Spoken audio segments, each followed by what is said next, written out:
আল্লাহু আকবার। ইসরায়েলি হামলার জবাবে কৌশলে হামলা চালিয়ে যাচ্ছে হামাস। মুক্তিকামী বাহিনীটির হামলায় কোণঠাসা ইসরায়েলি বাহিনী। এবার গাজার আগ্রাসন থামাতে দীর্ঘ লড়াইয়ের জন্য প্রস্তুত বলে জানিয়েছে হামাসের রাজনৈতিক গোষ্ঠীর সামরিক শাখা আল কাসেম ব্রিগেডের মুখপাত্র আবু উবাইদা। 6000 mAh ব্যাটারির one and only power master NextG N73।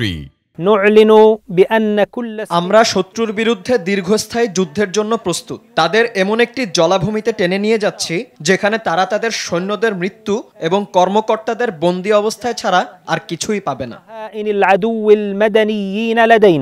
সামরিক শাখার এ মুখপাত্র বলেন, গেল 10 দিনে কাসাম যোদ্ধাদের হাতে ইসরায়েলের 100-এরও বেশি সামরিক যান ধ্বংস হয়েছে। এতে নিহত হয় ইসরায়েলি সেনা। তবে ইসরায়েলি সেনাবাহিনী গাজায় তাদের ক্ষয়ক্ষতির বিষয়গুলো প্রকাশ করছে না। চলতি মাসের শুরুতে রাফায় ইসরায়েলি অভিযানের আগে মিশর, কাতার ও যুক্তরাষ্ট্রের মধ্যস্থতায় একটি যুদ্ধবিরতির আলোচনা হয়। তবে শর্ত পছন্দ না হওয়ায় ইসরায়েল এ যুদ্ধবিরতির আলোচনা থেকে সরে আসে।